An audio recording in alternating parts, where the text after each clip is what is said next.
اعوذ باللہ من الشیطان الرجیم بسم اللہ الرحمن الرحیم رب اشرح لی صدری ویسر لی امری واحلل عقدۃ من لسانی یفقہوا قولی رب زدنی علما رب زدنی علما رب زدنی علما۔ سورہ آل عمران کا ہم مطالعہ کر رہے ہیں۔ کل ہم نے رکوع نمبر 13 کا مطالعہ کیا تھا اور اس میں ہم نے وہ تمام اسباب جو شکست کا سبب بنی تھی جنگ احد میں اس کا مطالعہ کیا اور اس پہ تبصرہ کیا۔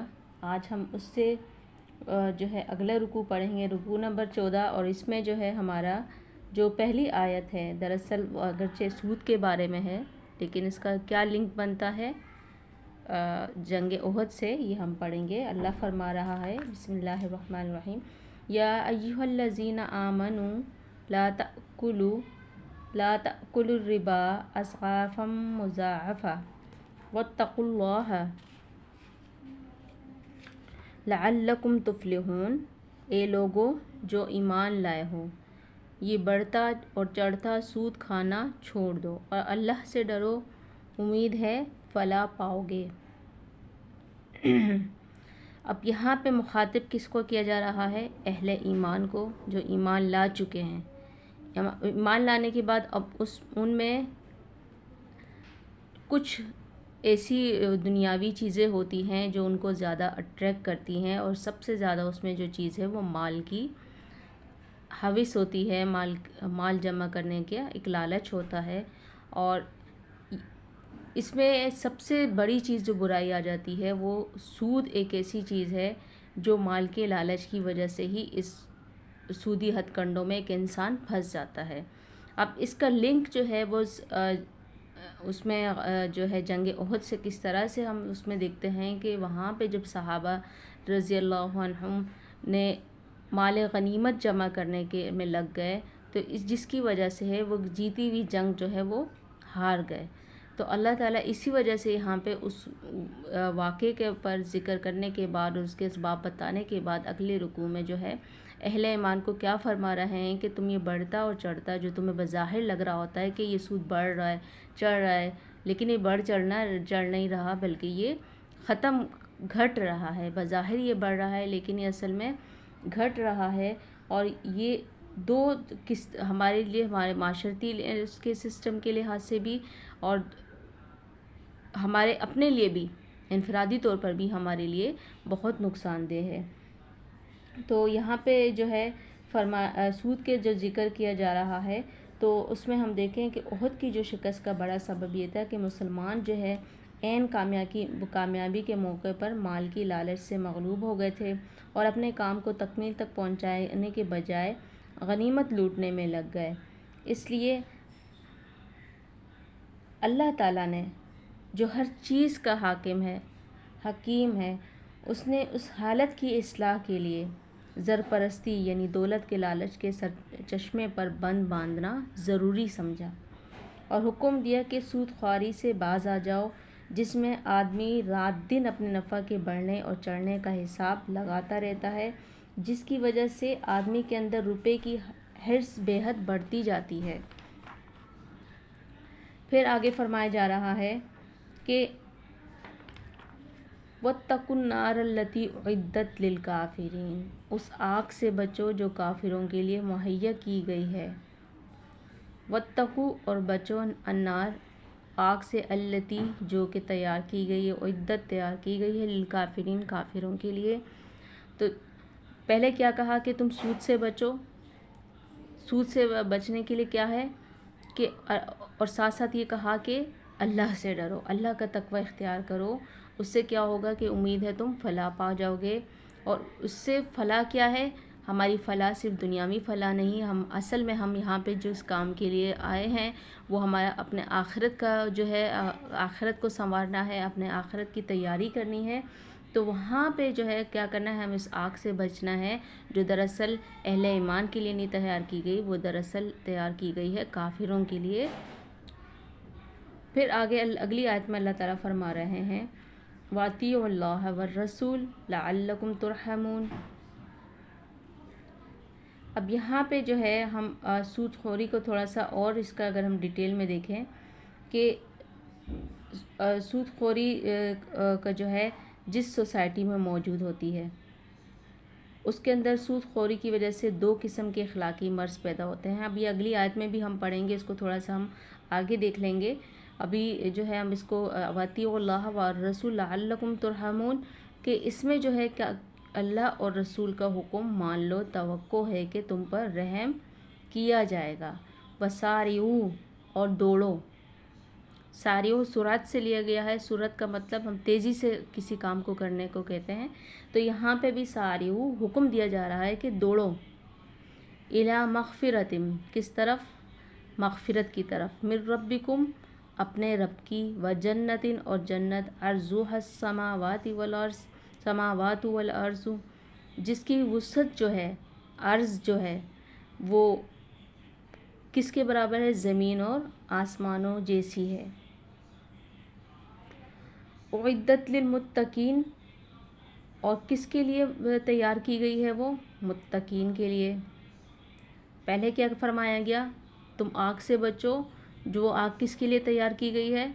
کافروں کے لیے. اب یہاں پہ فرمایا گیا ہے کہ تم اس جنت کی طرف، اللہ کی رضا کی طرف، مغفرت کی طرف دوڑو، اور اس جنت کی طرف جس کی وسعت زمین و آسمان کے لیے اور وہ متقین کے لیے تیار کی گئی ہے. اب کچھ آگے خصوصیات بتائی جائیں گی متقین کی.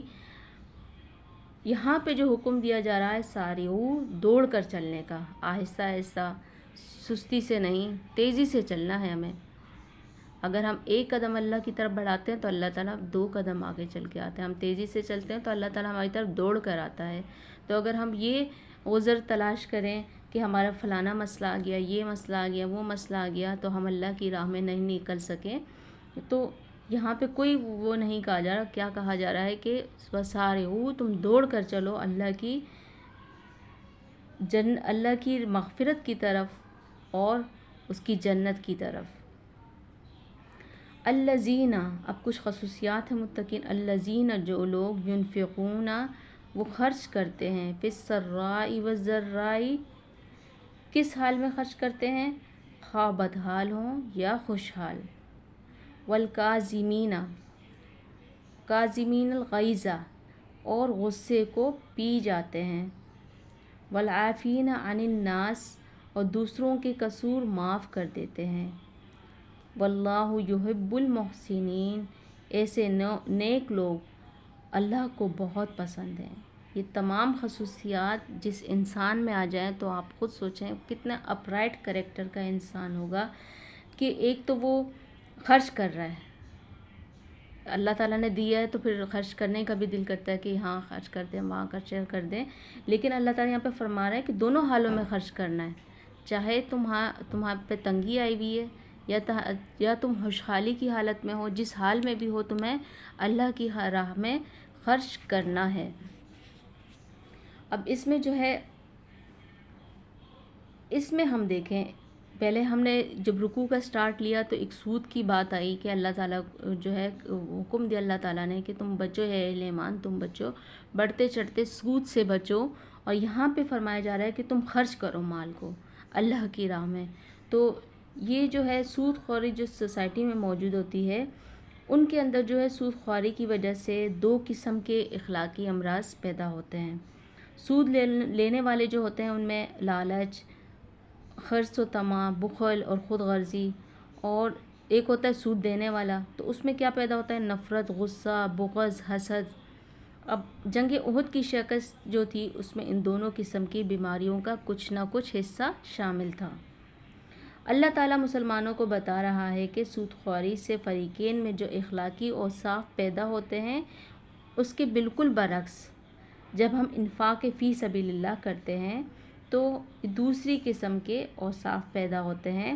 اللہ کی بخشش اور اس کی جنت اور اسی طرح دوسری قسم کے اوصاف سے حاصل ہو سکتی ہے، نہ کہ پہلی قسم سے کہ سود خوری کریں گے تو ہم یہ کہیں گے کہ ہمیں اللہ کی مغفرت حاصل ہوگی یا اللہ کی جنت حاصل ہوگی.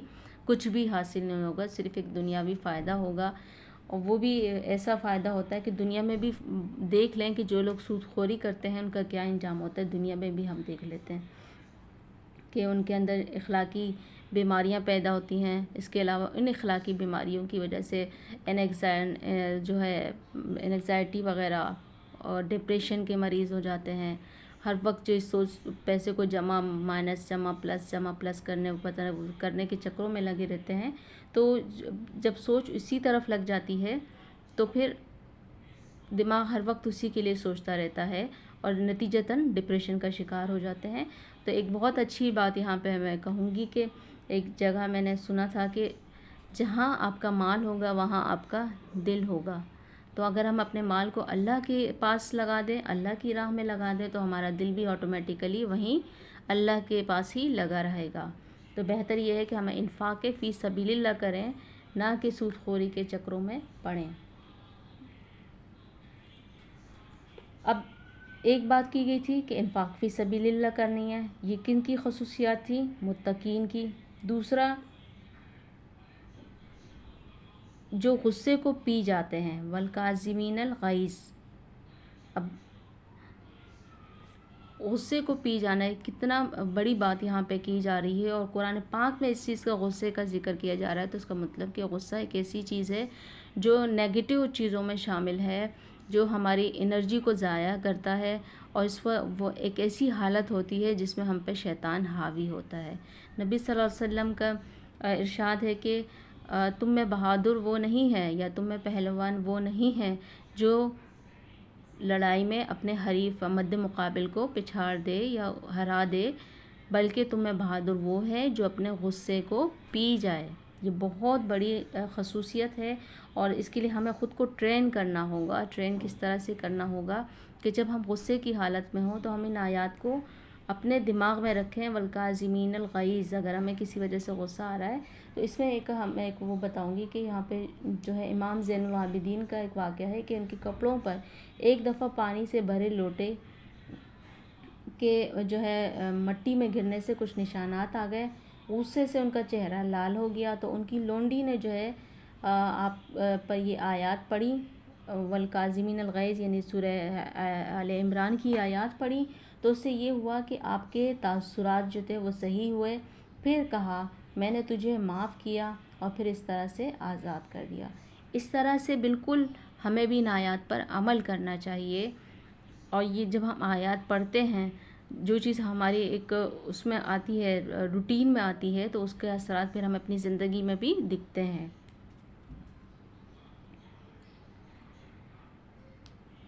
والعافین عن الناس. اور جو ہے کیا کرتے ہیں، دوسروں کے قصور معاف کر دیتے ہیں. اب غلطی ہر انسان سے ہوتی ہے. ہمیں کون سا رویہ اختیار کرنا ہے؟ بجائے بدلہ لینے کے افضل طریقہ کیا ہے کہ ہم انہیں معاف کر دیں. نہ یہ کہ دلوں میں بغض پالیں، بلکہ اس بات کو سرے سے ختم کر دیں. واللہ یحب المحسنین. ایسے نیک لوگ اللہ کو بہت پسند ہیں. والذین اذا فعلوا فاحشۃ او ظلموا انفسهم ذکروا اللہ فاستغفروا لذنوبہم.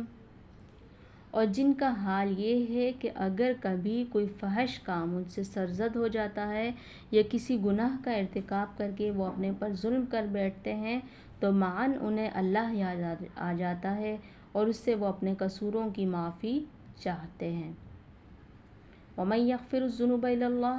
اور اس سے وہ اپنے قصوروں کی معافی چاہتے ہیں.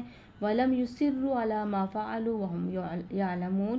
کیونکہ اللہ کے سوا اور کون ہے جو گناہ معاف کر سکتا ہے.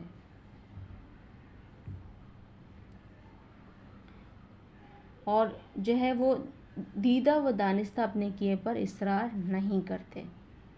اب یہاں پہ اگلی کیا خصوصیت فرمائیے مومنین کی، صالحین کی، متقین کی، کہ ان سے کوئی گناہ اگر سرزد ہوتا ہے تو فوراً ان کو احساس ہو سکے کہ ہاں بھائی ایک الارمنگ سچویشن ان کے اندر سٹارٹ ہو جاتی ہے. اندر سے ان کا ضمیر ان کو جو ہے فوراً سے ٹوکنے لگتا ہے کہ غلط ہو گیا ہے. تو فوراً ان کو اللہ یاد آتا ہے. اور آپ نے اکثر دیکھا ہوگا کہ کوئی غلط کام ہم سے ہوتا ہے یا کوئی ہم پہ کوئی برائی آتی ہے تو ہم سوچتے ہیں کہ ہاں ہم نے لازمی ہم سے کوئی گناہ ہو گیا ہے جس کی وجہ سے ہم اس برائی میں، اس مصیبت میں پھنس گئے ہیں.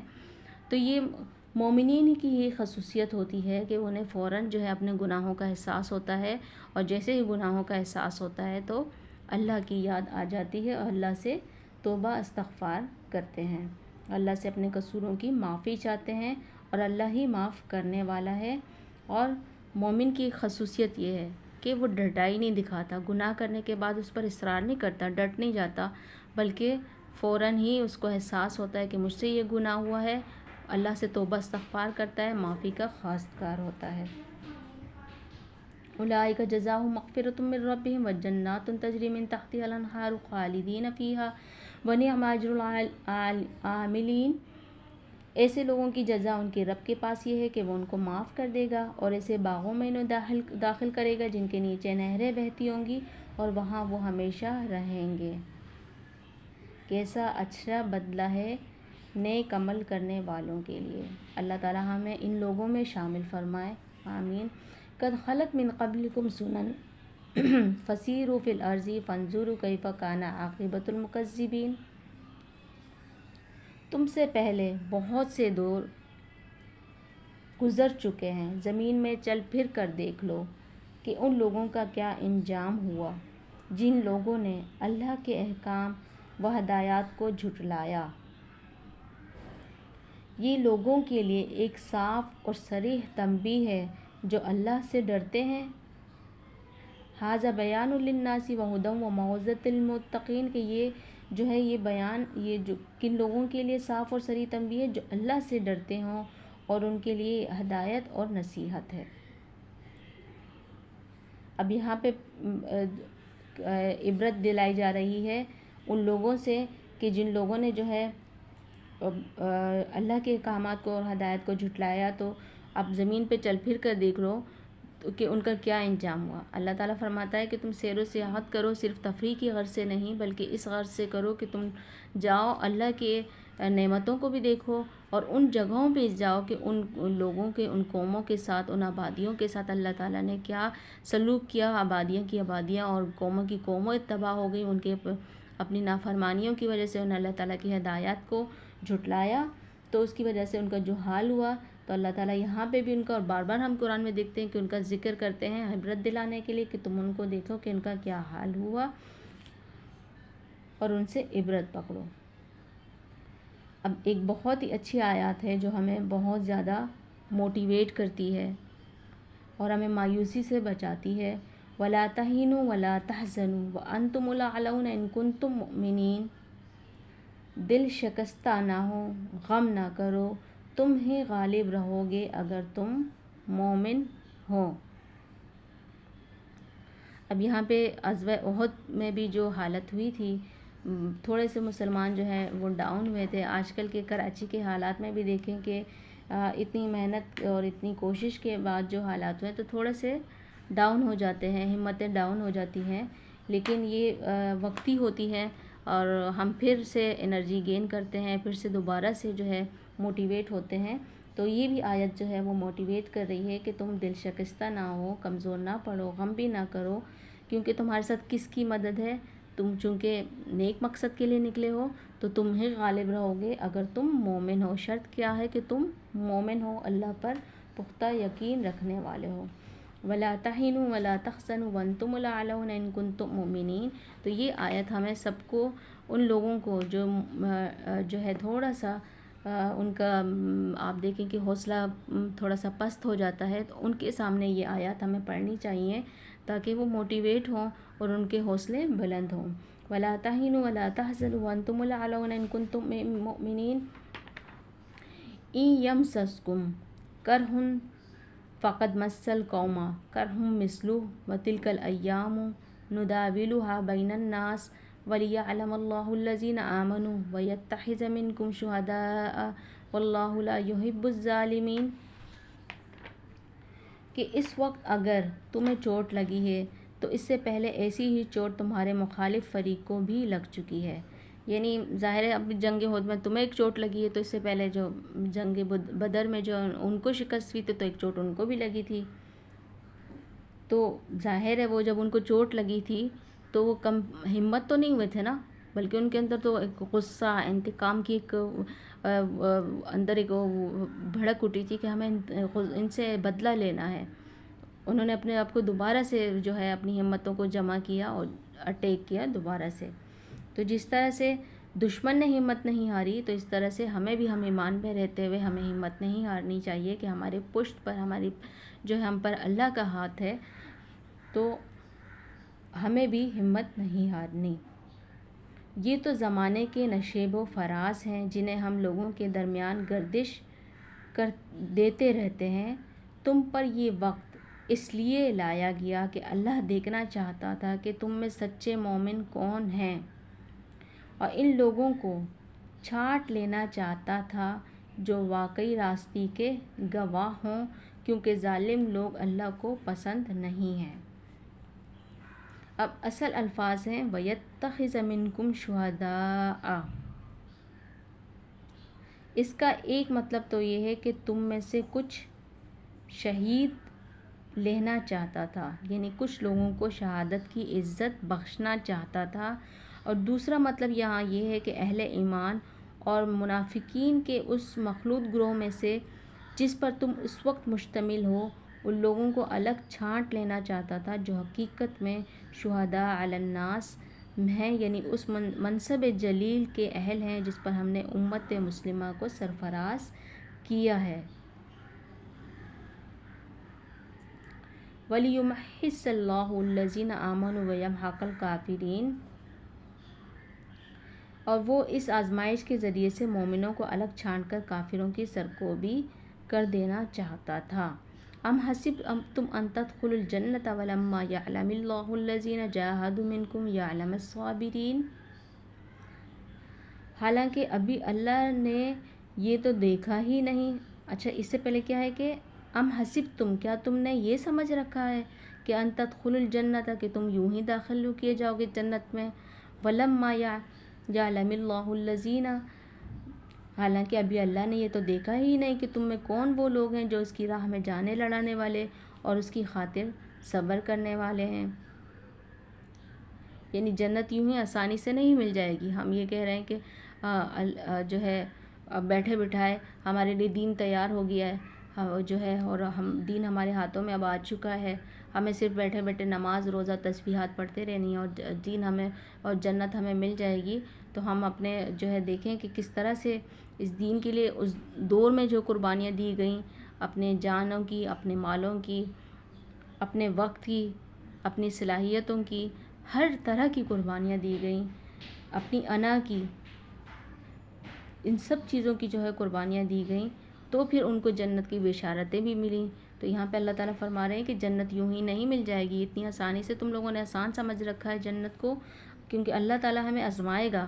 ہم نے سورہ بقرہ میں بھی پڑھا تھا کہ اللہ نے لازماً آزمانا ہے ایمان والے کو، مال سے، اولاد سے، اب تم جو زمینوں سے، جائیدادوں سے، ان تمام چیزوں سے آزمایا جائے گا۔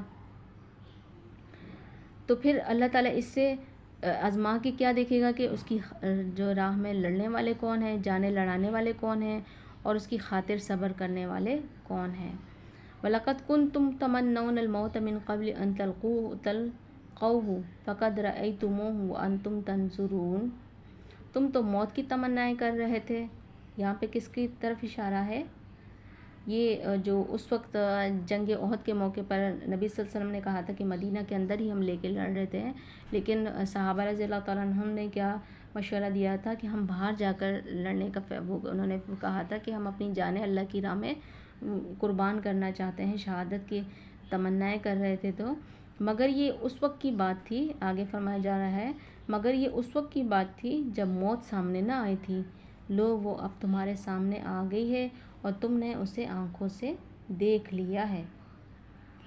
یعنی یہ جنگ کے وقت جو ہے جو حالات ایک دم سے یکسر بدل گئے، تو موت سب کے سامنے تھی اور وہ سب نے اس کو اپنی نظروں کے سامنے دیکھ لیا تھا۔ یہاں پہ ہمارا رکوع کمپلیٹ ہو رہا ہے، 143 آیات یہاں پہ ہو گئی، رکوع نمبر 14 کمپلیٹ ہو گیا، اور یہ اتنا جو ہے اس کو ہم کہہ سکتے ہیں کہ زینت جو پیک کا ایک وہ ہوتا ہے جس میں ہمارے لیے بہت سی موٹیویشن تھی اور بہت سی ہماری اخلاقی ایک تربیت بھی اس کے اندر تھی اس رکوع میں، بہت جو ہے تو اللہ تعالیٰ ہمیں اس پر عمل کرنے والا اور اس پیغام کو دوسروں تک پہنچانے والا بنائے۔ اور ہمارے کاندھوں پر جو اس کی بھاری ذمہ داری ہے، اس ذمہ داری کو ہمیں صحیح سے سر انجام دینے والا بنائیں۔ وآخر دعوانا ان الحمد للہ رب العالمین۔